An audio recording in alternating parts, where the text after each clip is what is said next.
Yo, what is up, guys? If you're like me and you have been scouring YouTube for the best graphic settings for Caldera, you probably have realized you're not going to find them. There are pretty much no new videos out there with graphic settings, sense settings, all that stuff. I feel like nobody has really made some.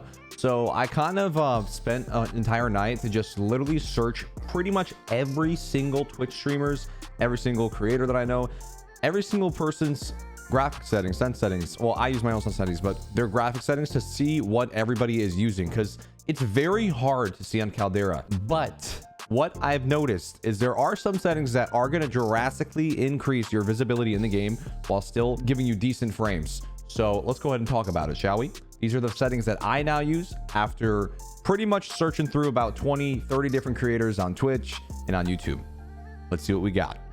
All right, so I'm going to go through every single setting and actually explain why I use each setting. So my display mode is going to be full screen. Display monitor is going to be my monitor. Obviously, I use a 3090, 240 refresh rate. You want to always make sure this is the highest refresh rate value that you have. Render resolution is going to be 100 as well. If you're not on 1440p, I would advise to actually crank this up to about, I believe 133 is going to be the equivalent of 1440p. If you're a 1080p gamer, see if that works for you. And if not, then just scale back to 1080p. You're going to want these on disabled. All right, gameplay custom. You're going to want this to be as high as it goes, 300. So in case you happen to hit 300, which most of us don't, even I don't, and I have a 3090 in a top line PC, I still don't hit 300 FPS, but I do have that just in case.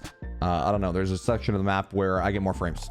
So we got 60 menu. This is very, very, very important to make sure your GPU can cool down in between games, because otherwise it's still going to be running at a really high FPS during an intermission. And that's when you want your GPU to kind of chill for a bit.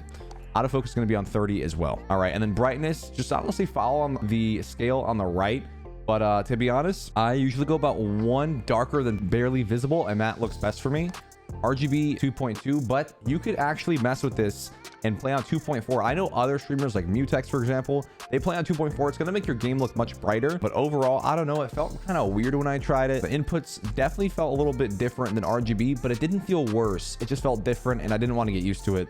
So this is a valid option for you if you want your game to be brighter. But I'm going to go ahead and stick to 2.2. You want this on disabled 100%, and you want this to be enabled plus boost. This will give you the most frames that you could possibly get. All right, now quality.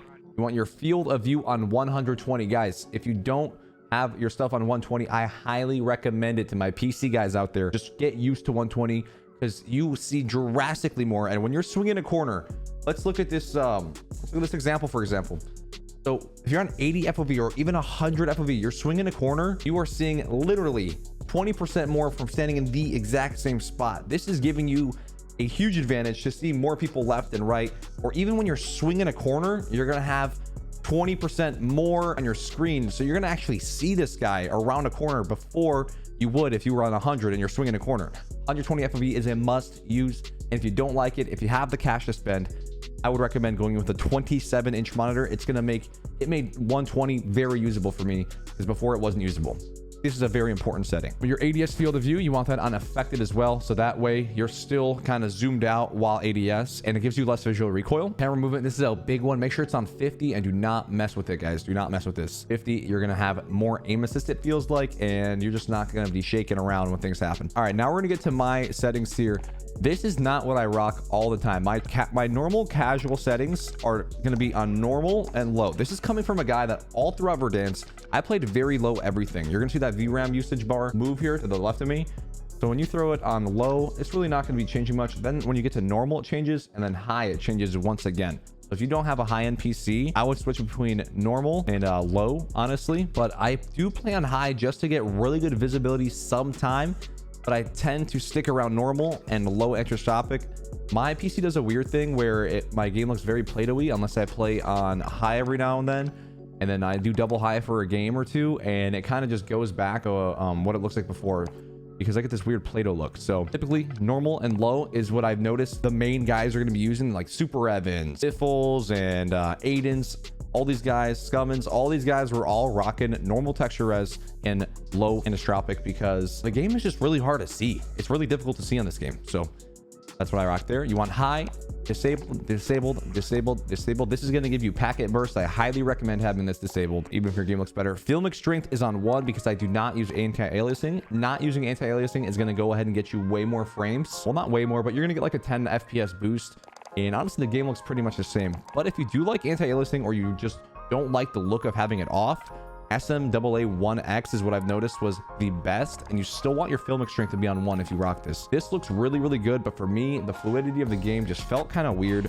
It looks better in my opinion, but I'm a very performance heavy guy, so I like the game to perform the best it can. So I turned that off. And then everything else down here is going to be disabled as well. Shadow map resolution, honestly, having this on normal barely gives you any more VRAM usage, but I was kind of messing around with this setting and having it on high and extra. The game does look much better with high shadows or even extra shadows, but it does not run smoothly. So honestly, I'm gonna go and take performance there and just go back to low. Cast shadow spots is going to give you like 5 to 10 FPS boost. You want this on, you want this on low, you want all these settings disabled. Do not use those. It's going to make your game feel really, really weird and give you weird input delay. All right, so now we're going to go ahead and talk about our sense settings. And as far as what everybody's playing on over here, I run a pretty normal sense. I'm not really one of those weird guys that has like a maxed out sensitivity or trying to like anything too fast. Just 7.7 honestly, and then I use a 0.86. I do end up using these low zoom things.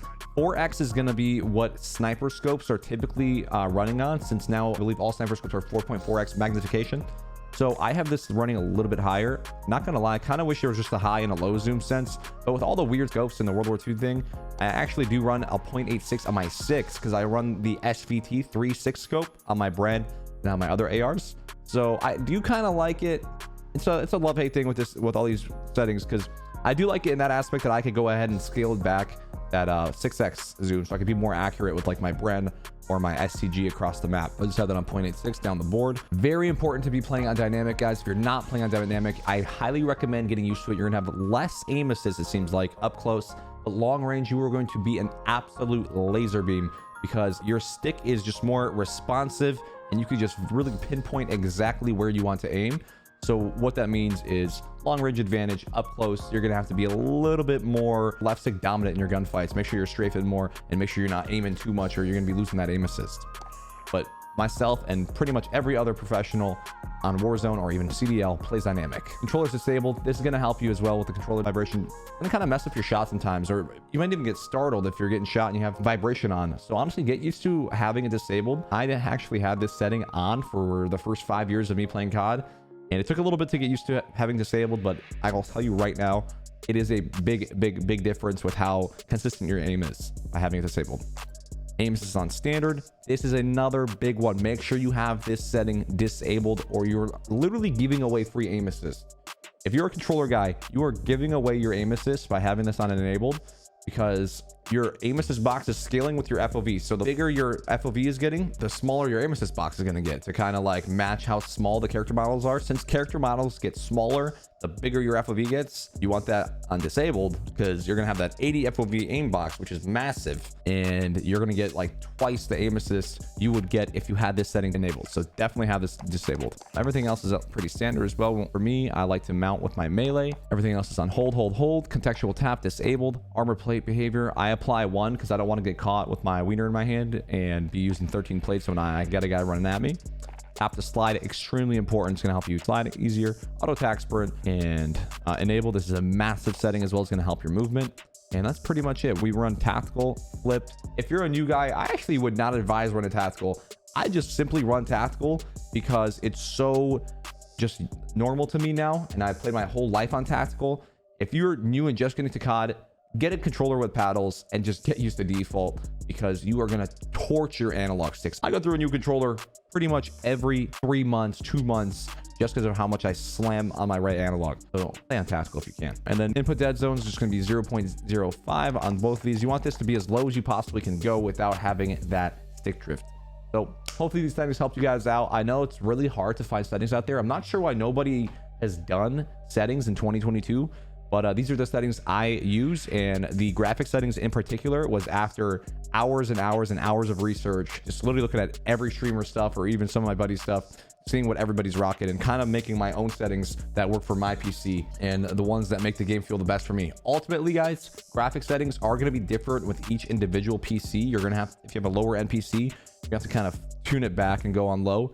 But with Caldera, I would almost say it's worth the frame drop to kind of get to that normal texture res instead of like the lower, very low that probably a lot of you guys are used to playing on Verdansk, because the game is going to be much easier to see, and it's night and day for me when I play. So hopefully you guys enjoyed the video, and if you guys did, if this helped you out, please be sure to drop a like down below and subscribe to the channel for more daily content, 2 p.m. Central every single day.